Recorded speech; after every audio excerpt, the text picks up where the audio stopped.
Ya a estas alturas de la mañana podemos ir sacando o haciendo ya un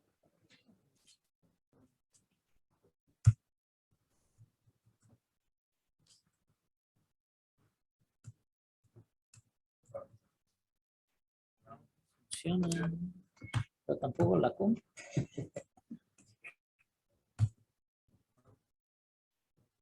Ahora aquí vamos a darle aquí.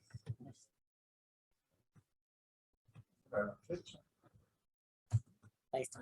Ahí.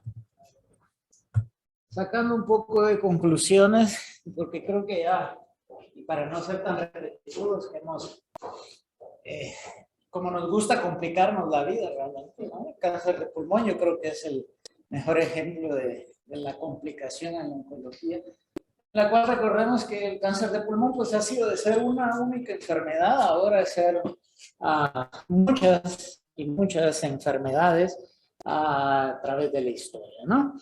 Esta diapositiva pues ya la pusieron mis predecesores, ya hemos hablado un poco, y esta es la realidad actualmente de cáncer de pulmón, ¿no? O sea, son incontables prácticamente la cantidad de enfermedades a las que nos estamos enfrentando. Obviamente sabemos que hay unas de mayor predominio, como ya hablamos previamente, las aquellas con alteraciones de EGFR, de ALK, ROS, pero tenemos todo este subgrupo de enfermedades que realmente la pregunta sería qué vamos a hacer con ellas. Y volvemos a caer a esto, que también ya lo han mencionado todo, yo creo que y aquí es donde va a radicar el problema, que es realmente lo que debemos hacer y donde tendríamos que estar también realmente enfocados es en hacer el análisis y el test de alteraciones para tomar la mejor opción. Ya lo mencionaron también, yo creo que no podemos extendernos mucho en estas diapositivas, donde creo que la evidencia actual nos dice ya que la mejor opción para tener la determinación de las alteraciones es hacer el NGS, que es el Next Generation Sequencing, ¿ya? Para poder tener, pues obviamente, todo este pie de alteraciones que ya sabemos que existen, y a través de la inmunohistoquímica, pues hacer la determinación de PD1 y PDL1, ¿no? Sin embargo, yo creo que esta diapositiva va a ser importante y hacer salirnos un poquito fuera de la evidencia, y por eso les decía, yo creo que este es el verdad nuestro problema y donde tendríamos que buscar, porque la evidencia pues realmente es muy bonita y todo, pero en países como los nuestros y todo, y aunque digamos, bueno, lo mejor es NGS y testar al paciente en el momento del diagnóstico y todo, pero realmente no tenemos el acceso a tener esas determinaciones y todo a la mano. Incluso esto se presentó en ASCO del año pasado, un estudio de 15,000 pacientes con cáncer de pulmón, y esto que es una cohorte retrospectiva de Estados Unidos, donde vemos que prácticamente únicamente el 76% de los pacientes son testeados. Y con NGS ni siquiera llegamos al 50%. Se llegaba al 50% del testeo, ¿no? Y aún así, esto es primer mundo, pero vemos que hay muchas disparidades, incluso en subgrupos de poblaciones, donde prácticamente comparando, por ejemplo, población de raza negra contra blanco o pobre contra rico, mientras más va habiendo esa exclusión social, no solo ahí en primer mundo o no digamos, podemos incluirnos aquí en nuestros países, pues realmente, digamos, veremos hasta qué punto realmente vamos a poder llegar a testear a estos pacientes. Para poder realmente seguir estudiando y hablando de las opciones de tratamiento, como hemos venido hablando en todos de todas las variantes que hay de cáncer de pulmón. Entonces, yo creo que de este simposio deberíamos sacar, y aprovechando ahí los que nos han patrocinado, ¿no? En verdad, yo creo que es lo mejor es tener y buscar esa determinación, ya sea que la hagamos nosotros o tengamos el soporte y todo. Porque como podemos ver, al final de cuentas, a cualquier paciente con diagnóstico de cáncer de pulmón debe ser testeado molecularmente al diagnóstico.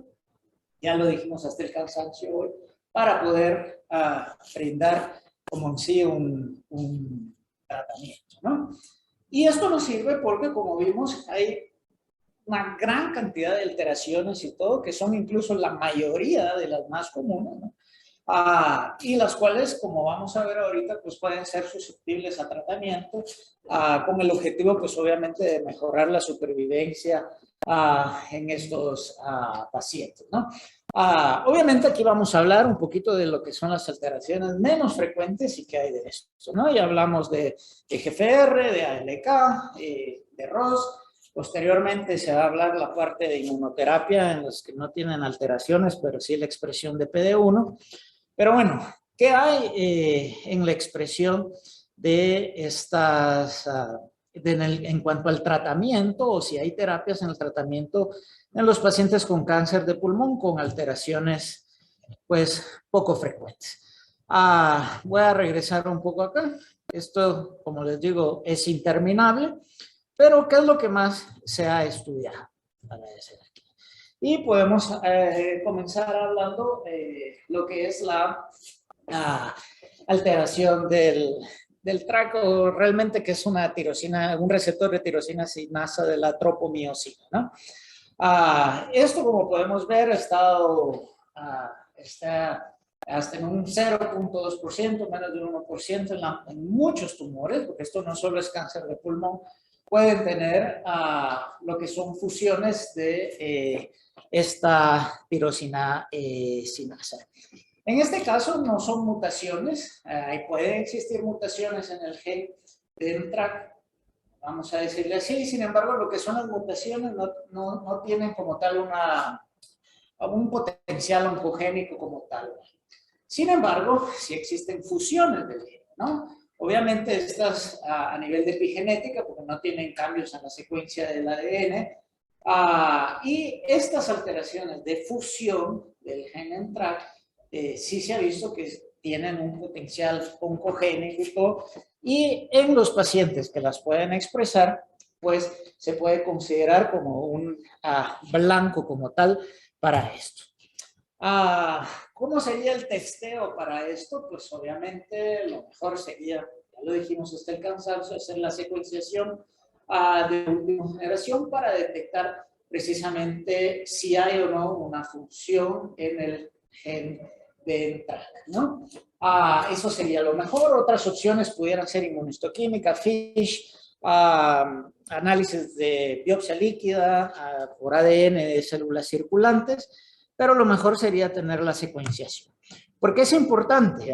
Porque determinar esta alteración rara, digamos, porque como se ha visto que está involucrado, aunque en bajo porcentaje, pero hay muchos tumores que lo marcan, pues prácticamente se ha visto que inhibidores, en este caso de tirosina sinasa contra la proteína de fusión, pues tienen actividad. Vemos que hay y sobre todo en cáncer de pulmón, prácticamente muchos de los pacientes tienen la expresión y responden, en este caso con entrectinib, que es de la primera molécula que se estudió contra eso, como también con larotrectinib, donde podemos también ver que hay una actividad en múltiples tumores cuando se expresa esta molécula y se utiliza el inhibidor. Específicamente en cáncer de pulmón, en los grupos del grupo de pulmón de estos estudios, pues lo interesante de estas moléculas y estas alteraciones poco frecuentes, aunque son estudios pequeños, pero podemos ver que incluso en el grupo específicamente de pulmón, que tienen la función del gen en TRAC, con larotrectinib, por ejemplo, 73% de tasas de respuesta.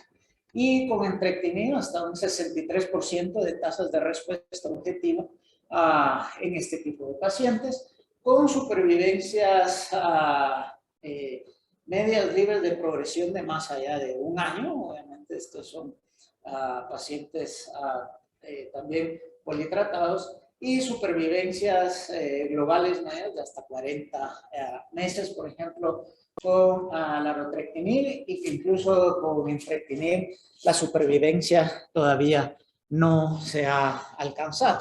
Y algo interesante que se vio también, que por ejemplo con ambas moléculas podemos ver que tienen una penetrancia importante al sistema nervioso central, con tasas de respuesta, como digo, globales, hasta más de un 50%, pero que estas tasas de respuesta se mantienen tanto con larotrectinib o entrectinib en más del 50% en aquellos pacientes que presentan metástasis cerebrales, ¿no? Entonces, vemos que son, si bien es un subgrupo muy pequeño de pacientes, pero que existen opciones altamente efectivas para poderle tener o ampliar la supervivencia. Obviamente, sabemos que todos estos son inhibidores de la tirosina sinasa que no van a estar exentos de tener efectos secundarios, muy similares a todos los del grupo de inhibidores de la tirosina sinasa, sin embargo, con bajos porcentajes de toxicidades grado 3 en adelante, la mayoría pues generalmente con efectos secundarios pues muy tolerables, ¿no? Como podemos ver, esto pues obviamente son estudios pequeños, en estudios fases 1 por las altas tasas de respuesta, estas moléculas, tanto el entrectinib como el larotrectinib, están aprobadas para aquellos pacientes que puedan presentar la fusión de TRAC, y actualmente pues se sigue estudiando, ¿no? Y obviamente otros inhibidores de TRAC, como pueden ser el repotrectinib, selitrectinib, taletrectinib, moléculas que están todavía en fase de investigación, pero que pueden ser prometedoras también para tratar este subgrupo de pacientes. Otra alteración rara que ya se está estudiando pues son las alteraciones de RET. Recordemos que RET es también un receptor de la tirosina sinasa que se puede dimerizar con otros ligandos que lo que van a hacer pues es obviamente crear una proteína que se activa propiamente y lleva pues a la proliferación celular y crecimiento tumoral, ¿no? Pues obviamente volvemos a lo del testeo. Si deberíamos de testear a todos los pacientes al diagnóstico. Las fusiones de red se han visto que su mayor prevalencia es en cánceres de tiroides, pero prácticamente también un alto porcentaje de cánceres de pulmón pueden tener las fusiones de red, ¿no? Entonces, también deberíamos de buscar a través de secuenciación si existe o no alteraciones de red, ¿no? Obviamente se han ido desarrollando también a través del tiempo y estudiándose también desde el punto de vista del contexto de tiroides, algunos inhibidores como son el vandetanib, pausantinib, levantinib, alectinib y aquí, hasta llegar actualmente al selpercatinib y ralcetinib, que fueron apurados desde el 2020 por la FDA para el tratamiento de tumores que expresan RET. Esto no es específicamente cáncer de pulmón, sino tumores que expresan RET. Este es el estudio libreto 1, un estudio fase 1, fase 2, que vemos que estos son los que han llevado a la aprobación. Cáncer medular de tiroides, diferenciados de tiroides y cánceres de pulmón que expresaban la fusión del RET, ¿no? Y como podemos ver, estas son las características pues, de los pacientes, sobre todo del subgrupo de cáncer de pulmón, aproximadamente 150 pacientes, muchos politratados, y en los cuales se encontró pues, una gran cantidad de alteraciones a nivel del RET. Y con pralsetinib, el estudio ARRO, un estudio muy similar, pacientes con tumores de tiroides, pero un subgrupo importante de 132 pacientes con cáncer de pulmón, muy similar. ¿Y qué es lo que se vio? Pues en ambos estudios, muy parecido a las respuestas como en los estudios con expresión de ENTRA, como habíamos visto, con tasas de respuesta que van a más del 50%, 64% con selpercatinib y con pralsetinib, un 60% tasas de respuesta global. Obviamente números limitados de pacientes, pero incluso en aquellos pacientes no politratados, sino pacientes de nuevo, tasas de respuesta de más del 70% de los tumores con supervivencias libres de progresión, muchas veces ni siquiera alcanzadas.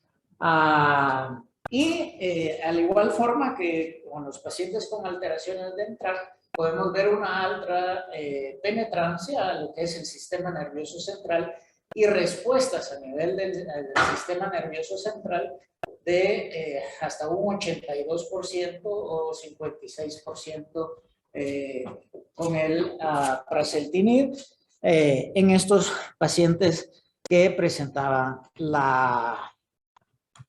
las alteraciones de red. Efectos secundarios, pues que no van a variar mucho de lo que son los inhibidores de tirosina sinasa, que siempre hay que tenerlos en cuenta. Recordemos que ninguna molécula es exenta de efectos secundarios. Y esto es probablemente la que más se está estudiando fuera de ENTRAC, que actualmente pues ya tenemos estudios corriendo en fase 3 para probablemente ese pequeño subgrupo de pacientes que se puedan beneficiar al encontrarlos, pues que se puedan estudiarlo pues ya en estudio fase 3, ¿no? Entonces, ¿qué podemos concluir de red y ENTRAC? Pues prácticamente volvemos a esto, ¿no? Que los pacientes hay que testearlos, ¿no? Y hay que secuenciarlos para poder determinar altas tasas de respuesta, alta penetrancia al sistema nervioso central y altos beneficios en supervivencia global. Otras alteraciones poco frecuentes, pudiéramos pensar también en RAF, ¿ya? Alteraciones de BRAF. Este es el estudio publicado en Lancet, donde la combinación de dabrafenib contra metinib, un estudio fase 2, aleatorio. Recordemos que las alteraciones también de RAF en pulmón son muy de poca incidencia, 1 o 2% de los cánceres de pulmón. Pero vemos que tasas de respuesta globales tanto en primera línea hasta un 63 y hasta 68% en segunda línea, con supervivencias que alcanzan aproximadamente más allá del año, ¿no? Otra alteración que también se puede presentar es la alteración de MET, 3 a 4% en todos los tumores del cáncer de pulmón. Y como podemos ver aquí en estudios de monoterapia fases 1, igual, nuevamente altas tasas de respuesta hasta de más de aproximadamente un 50%, en este caso con capmatinib y tepotinib. Vemos los flujogramas de respuesta bastante prometedores, y como ya habíamos visto, ¿no? Siguen existiendo y existiendo y existiendo alteraciones. RAS tal vez no es tan poco frecuente, pero es una alteración muy poco estudiada y poco tratada. Como mencionó Alejandra, en su momento estuvo el cetuximab para aquellos pacientes con alteraciones de la vía de GFR sin alteraciones de RAS. Pero actualmente lo que se ha visto que es la mayoría de los pacientes con cáncer de pulmón presentan alteraciones de RAS, sobre todo la G12C. ¿Ya? Actualmente, perdón, pues también se ha aprobado, este se presentó actualmente ahorita en el ESMO, que es el sotorasib, que es un TKI comparado a docetaxel en aquellos pacientes en segunda línea que tuvieran la alteración, la mutación del gen RAS, la G12C, donde podemos ver que hay una tendencia hacia la mejoría en aquellos pacientes con una supervivencia libre de progresión a un año a los 12 meses de prácticamente el doble, con tasas de respuesta que sobrepasan al uso de quimioterapia convencional, como en este caso con docetaxel, del 13% contra hasta prácticamente un 30%, así que RAS sería algo de lo que deberíamos de estudiar. Igual, el adagrasib es otra molécula estudiada donde podemos ver siempre tasas de respuesta de un 48% en aquellos pacientes que pudieran presentar la mutación y la alteración de RAS.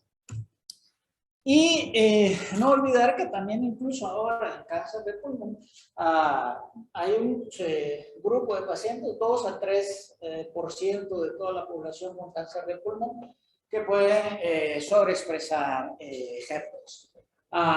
Este también es un estudio que se presentó ahorita en el ESMO, donde usar el trastuzumab deruxtecan en aquellos pacientes que pudieran tener expresión de HER2, donde podemos ver respuestas subjetivas de hasta un 60%. Obviamente todos son pacientes en segunda línea y politratados, pero que pueden ir mejorando.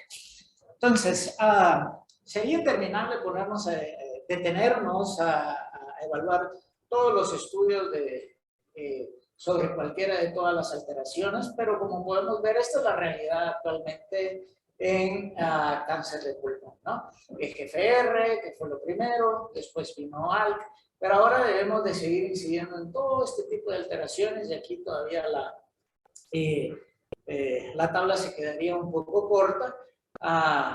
Y si bien pareciera alteraciones de muy baja incidencia y que diríamos en qué momento vamos a poder incidir en un paciente analizando, pues fue lo mismo que pasó con los tumores ALK.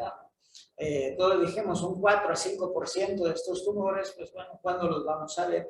Sin embargo, actualmente, yo creo que ustedes lo han visto ahora, así como fue con ALK, estos pacientes prácticamente, no podemos decir que están curados, pero prácticamente tienen una supervivencia o hemos cronificado las enfermedades en pacientes que están vivos. Y así muy probablemente va a ser como los pacientes que puedan tener, basado en esas altas tasas de respuesta y de beneficios, aunque sean estudios muy pequeños y de pocos pacientes, a llegar a tener alguna supervivencia tal cual como estamos viendo con aquellos pacientes con ALK, ¿no? Entonces, actualmente, veamos, todo lo que podemos estar, que se está estudiando, ¿no? Con todo este tipo de alteraciones de cáncer de pulmón, alteraciones nuevas de EGFR, porque ya fuera de las comunes, alteraciones de RAS, alteraciones de MET, entra ROS, ALK, múltiples, RET, HER2, RAF, en sí. Ahora, ¿qué es lo que necesitamos para poder tener esto nuevamente? Como les digo, no es tanto ni saberlo ni tener la molécula, ¿no? Sino poder hacer realmente el testeo, porque lo más seguro es que esto va a ser el futuro, ¿no?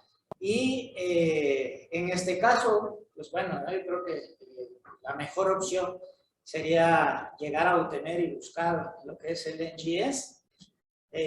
Yo creo que esa sería la tarea más grande ahora en cáncer de pulmón, ¿verdad? Porque podemos tener ahí la evidencia de todo lo que pueda funcionar, pero si no detectamos, aunque sean esas alteraciones poco frecuentes, pues no vamos a poder beneficiar a esos pacientes, ¿no? Y siempre, pues no olvidar, ¿verdad? Que también la evidencia muchas veces y los datos que son contundentes y todo, pero nunca hay que olvidarse también de nuestra realidad y la realidad clínica de los pacientes para poder ir buscando siempre pues, la mejor opción. Así que ahí se los dejo de tarea un poquito. Y bueno, yo creo que dudas en cuanto a esto van a haber muchas, pero también si tienen algún comentario o algo, lo platicamos, ¿verdad? Comentarios conseguiste de los NTK, se han estudiado mucho, sobre todo en niños y tumores no sólidos, es donde se encuentra la primera opción, digamos. Y lo sorprendente es que realmente han tenido hasta respuestas completas para estos medicamentos. Entonces, la verdad es que es como algo prometedor, digamos. El detalle es, pues, como mencionaste, realmente es menos del 1%. Sí. Digamos, el acceso, pues obviamente ni siquiera está aprobado en algunos países, o no hay un acceso directo. Y pues eso es un poquito lo complicado, pero me parece muy interesante, digamos, las tablas de respuesta que te pueden llegar a ofrecer con la menor cantidad de recursos. Sin la menor cantidad posible, digamos, de recursos. Entonces, me parece muy interesante. Y como digo, esto es donde está realmente el problema, porque son, como podemos ver, ninguna sobrepasa pues el 5%, ¿no? Y aún con ALK decíamos, ¿cuándo vamos a llegar a ver un paciente de ALK? Ahora decimos, ojalá tenga ALK, porque prácticamente ahora va a estar vivo y le va a estar yendo re bien con un inhibidor de ALK y no va a estar muerto en menos de 4 meses, ¿no? Pero obviamente para desenmarañar toda esta gran variabilidad de enfermedades, porque son enfermedades totalmente diferentes, pues necesitaríamos, sí, sentar un poquito los pies sobre la tierra donde estamos, que es una limitante real el poder llegar a hacer todas estas determinaciones, pero que definitivamente tendríamos que buscarlas, ¿no? Como las tasas de respuesta son impresionantes, ¿no? Cuando vemos sobre todo con los inhibidores de NTRK y los de MET, que la verdad son tasas de respuesta nunca antes vistas en el pulmón, incluso en el sistema nervioso central, ¿verdad? Entonces, yo creo que este es el futuro, esto va a ser el futuro realmente del cáncer de pulmón. Ya lo hemos repetido mucho, ¿no? De hacer todo este testeo y como dijo antes de tener la determinación y darle lo que necesitamos. Esto sería en el mundo ideal, pero igual no hay que dejar de soñar para poder estar en ese mundo ideal. No sé si alguno de ustedes o algo de acá, en lo personal, que aquí no nos han ofrecido a alguien que haga el NGS. Ahora se ha unido. Bueno, que no me conoce, yo soy el doctor Flores, de AstraZeneca, soy un cargo de la franquicia de la justamente lo repetitivo que estábamos tiene una posibilidad de nos estamos de esta parte es tan difícil comenzable, mapa, sobre cantidad de pruebas, exacto. Así que nada, queda abierto a la cantidad de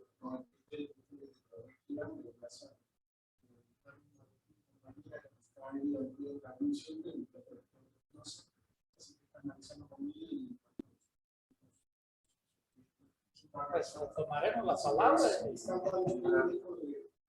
La relación y a veces uno no encuentra el tocar la puerta, preguntar porque eso es el feedback del examen que uno necesita para ayudar a calentar o destrabar situaciones. Todo lo que ustedes nos digan, aparte de la parte comercial, lleva arriba y no solo por eso. Necesariamente eso los 5 como ahora ya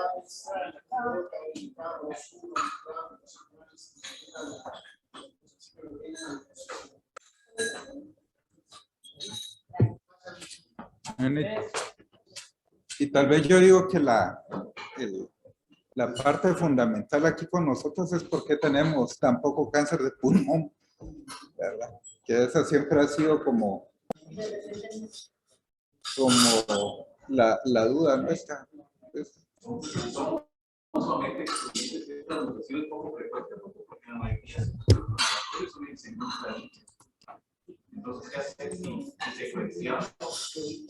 Y esperar, ¿verdad? Pero era lo que cuando comenzamos con ALK, se decía que era el expediente, vamos a dar un estudio fase 1 y tal. Pero por eso es la importancia de esto, porque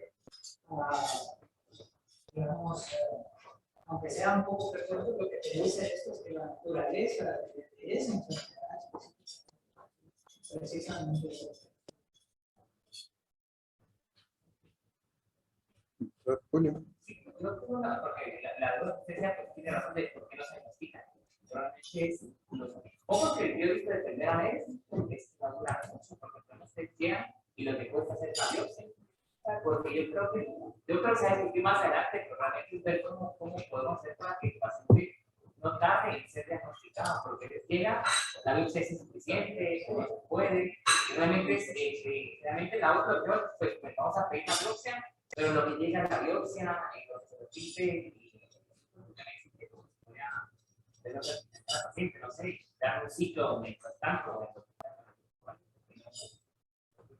Pulmón, yo creo que al dejar ahí tiempo en metástasis, pero realmente eso es lo que pasa. Parece que llega.